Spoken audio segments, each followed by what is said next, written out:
नमस्कार, सप्ततारा न्यूजमध्ये आपले स्वागत आहे। आज मंगळवार दिनांक 4 जून 2024 न्यूज बुलेटिनमध्ये जाणून घेऊया आजच्या ठळक घडामोडी। सातारा लोकसभा मतदारसंघात महायुतीचे खासदार उदयनराजे भोसले यांचा विजय, महाविकास आघाडीचे आमदार शशिकांत शिंदे पराभूत, साताऱ्यात जल्लोष।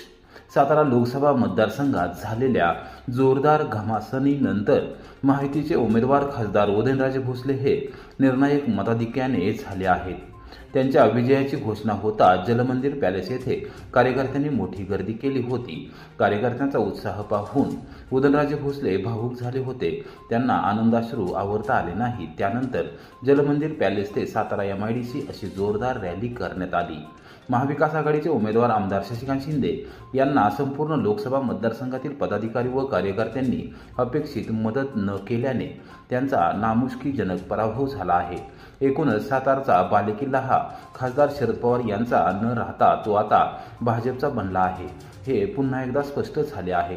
सातारा लोकसभा मतदारसंघात मोठी लढत यावेळेस पाहावयास मिळाली। महाविकास आघाडीचे उमेदवार आमदार शशिकांत शिंदे व महायुतीचे उमेदवार खासदार उदयनराजे भोसले यांच्यामध्ये थेट लढत झाली। मात्र या निवडणुकीत अपक्ष उमेदवार म्हणून मैदानात उतरलेले जावली तालुक्यातील भूमिपुत्र संजय गाडे यांनी 35,000पेक्षा जास्त मते घेतल्याने महाविकास आघाडीच्या पराभवास मोठा कारण ठरले आहे। संजय गाडे यांची तुतारीही हे निवडणूक चिन्ह होते, त्यामुळे मतदार राजा फसला आणि महाविकास आघाडीचा पराभव ठरला अशी चर्चा आहे। खासदार उदयनराजे भोसले यांना सातारा, जावली, वाई, कोरेगाव, पाटण, कराड उत्तर व कराड दक्षिण या सर्वच मतदारसंघातून मताधिक्य मिळाले आहे। त्या प्रमाणात आमदार शशिकांत शिंदे यांना अपेक्षित मताधिक्य मिळवता आले नाही।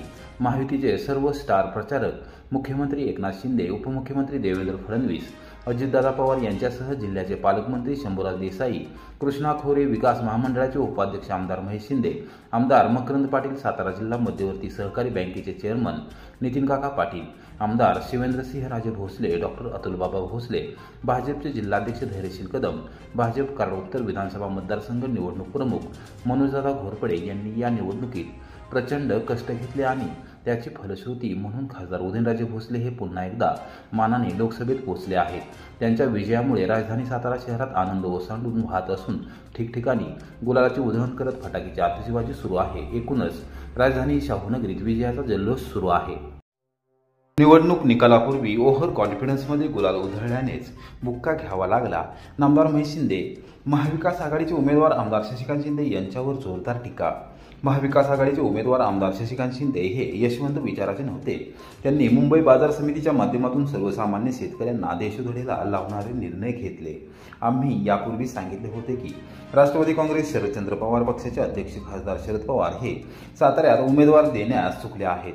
त्यामुळे सर्वसामान्य जनतेने अपेक्षित मतदान करून त्यांना ते दाखवून दिले आहे। महायुतीचे उमेदवार खासदार उदयनराजे भोसले यांना सामान्य जनतेने सन्मानाने लोकसभेत निवडून दिले आहे। ज्यांनी ओव्हर कॉन्फिडन्समध्ये निवडणुकीचा निकाल येण्याआधीच गुलाल उधळला त्यांना अखेर बुक्का घ्यावा लागला आहे।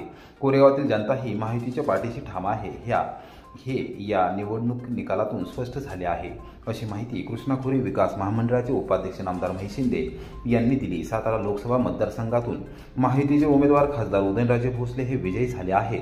त्यांचे अभिनंदन करण्यासाठी नामदार महेश शिंदे हे साताऱ्यात दाखल झाले होते। त्यांनी चालू रॅलीमध्ये खासदार उदयनराजे भोसले यांची गळाभेट घेतली। दोघेही यावेळी भावनाविवश झाले होते। दोघांनी एकमेकांना विजयाच्या शुभेच्छा दिल्या। त्यानंतर पत्रकारांशी बोलताना नामदार महेश शिंदे यांनी राष्ट्रवादी काँग्रेस पक्षासह आमदार शशिकांत शिंदे यांच्यावर जोरदार टीका केली।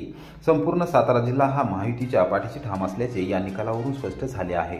कोरेगाव विधानसभा मतदारसंघातील जनता ही मुख्यमंत्री नामदार एकनाथ शिंदे व उपमुख्यमंत्री नामदार देवेंद्र फडणवीस यांच्या पाठीशी असल्याचे मतदानाच्या आकडेवारून दिसून येत आहे। जलसंधारणाची कामे प्रामुख्याने सर्वत्र झाली असून सर्वसामान्य जनतेला आणि शेतकऱ्यांना ते आवडले आहे।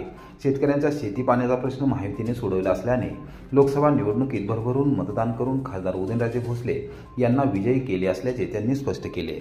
मी पहिल्यांदाच सांगितलं होतं की आदरणीय शरदचंद्र पवार साहेबांचा उमेदवार चुकलेला आहे। या ठिकाणी यशवंत विचाराचा हा उमेदवार होता। 4,000 कोटीचा घोटाळा केलेला, सामान्य शेतकऱ्याचं आयुष्य उद्ध्वस्त केलेला हा उमेदवार होता आणि जनतेनं त्याला त्याची जागा दाखवून दिलेली आहे। कोरेगावचा मतदार हा आदरणीय मुख्यमंत्री एकनाथ शिंदे साहेब आणि मुख्यमंत्री देवेंद्र फडणवीस साहेबांच्या पाठीशी ठाम उभं राहिला।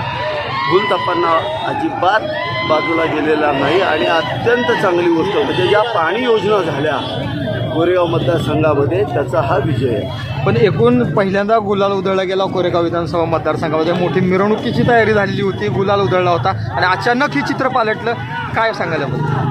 ही हॅट्रिक आहे त्यांची. ज्यांना गुलालाच्या नंतर बुक्का मिळतो, माणसाचं मन हे स्वच्छ लागतं आणि भगवंताला अभिप्रेत ज्या वेळेला तुम्ही वागत नाही, तोंडात एक आणि पोटात एक, त्याला भगवंत तुम्हाला ही शिक्षा देतो. आज भारताच्या राज्यघटनेला धर्माच्या आधारावर आणि जातीच्या आधारावरती या ठिकाणी संपवण्याचा प्रयत्न काही परदेशी शक्तींनी या ठिकाणी केला होता. परंतु आमचे नेते आदरणीय मुख्यमंत्री एकनाथ शिंदे साहेब आणि देवेंद्र फडणवीस साहेबांच्या मार्गदर्शनाखाली आज राजांची सीट या ठिकाणी यशवंतराव चव्हाणांच्या भूमीमध्ये या ठिकाणी निवडून आलेली आहे. मी हा निकाल हा नम्रपणे आम्ही सर्वजण स्वीकारतो, हा विजय स्वीकारतो आणि राजांच्या हातातून यशवंतराव चव्हाणांचा जो वारसा आहे तो पुढे चालला जाईल अशी ग्वाही देतो. आम्ही सर्वजण पुन्हा एकदा जनतेच्या सेवेत 24 तास काम करणार अशी या ठिकाणी ग्वाही देतो. विजय असो. तीर्थक्षेत्र सोळशी येथे बुधवारपासून शनेश्वर जयंती सोहळा, विविध धार्मिक कार्यक्रम, शनेश्वर कृतज्ञता पुरस्काराचे वितरण. महाराष्ट्रातील भक्तांचे श्रद्धास्थान असलेल्या तीर्थक्षेत्र सोळशी तालुका कोरेगाव येथे बुधवार दिनांक 5 व गुरुवार दिनांक 6 जून रोजी शनी जयंती निमित्त परमपूज्य शिवयोगी मठाधिपती नंदगिरी महाराज यांच्या कृपा आशीर्वादाने व त्यांच्या संकल्पनेतून विविध धार्मिक कार्यक्रमांचे आयोजन करण्यात आले आहे. यावेळी समाजात चांगले काम करणाऱ्या मान्यवरांना शनेश्वर कृतज्ञता पुरस्कार देऊन गौरवण्यात येणार आहे. देवस्थान ट्रस्टमार्फत मंगळवारी दुपारी 4 वाजता याबाबत पत्रकारांना माहिती देण्यात आली. बुधवार दिनांक 5 जून रोजी गोपूजन, धर्म ध्वजारोहण व सुश्राव्य भजनांचा कार्यक्रम. गुरुवार दिनांक 6 जून रोजी सूर्योदय पूजा, 52 पात्री, लघुरुद्र अभिषेकास सुरुवात, पूर्णाहुती, नवग्रह शांती महाआरती व महाप्रसाद. उपस्थित जंगम ब्राह्मण, साधुसंत, महंत, योगी यांना महाअन्नदान, महावस्त्रदान. दुपारी 2:30 वाजता परमपूज्य शिवयोगी त्यागेश्वर महाराज यांची सवाद्य भव्य पालखी मिरवणूक सोहळा. सायंकाळी 5:30 वाजता व्यासपीठ कार्यक्रम. यामध्ये मान्यवरांच्या हस्ते शनेश्वर कृतज्ञता, धर्मरक्षा व इतर पुरस्कार वितरण करण्यात येणार आहे. या कार्यक्रमास कृष्णापुरी विकास महामंडळाचे उपाध्यक्ष नामदार महेश शिंदे, आमदार प्रवीण दरेकर, खासदार रणजितसिंह नाईक निंबाळकर, माजी आमदार बदनदादा भोसले, महंत सुंदरगिरी महाराज, महामंडलेश्वर स्वामी आनंद, कालसिद्धेश्वरानंद महादेव शिवचार्य वाईकर महाराज, उदयनाथ महाराज, चंदाताई डबाले, ब्रह्मानंद महाराज, महंत राजेंद्रगिरी महाराज, सत्यानंदगिरी महाराज, बजरंगगिरी महाराज, भास्करगिरी महाराज, महेशगिरी महाराज, निलेश नलावडे, श्यामपुरीजी महाराज, पिंपुडे बुद्रुक येथील छत्रपती संभाजी महाराज पतसंस्थेचे संस्थापक रामभाऊ लेंबे, मुंबईच्या पुष्पक कोऑपरेटिव्ह क्रेडिट सोसायटीचे चेअरमन गणपतराव पवार यांचे प्रमुख उपस्थिती राहणार आहे.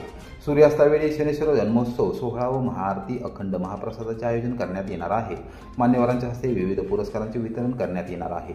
या कार्यक्रमास भाविक भक्तांनी उपस्थित राहावे असे आवाहन परमपूज्य शिवयोगी मठाधिपती नंदगिरी महाराज व तीर्थक्षेत्र 16 शिवलिंग शनेश्वर देवस्थान ट्रस्टतर्फे करण्यात आले आहे.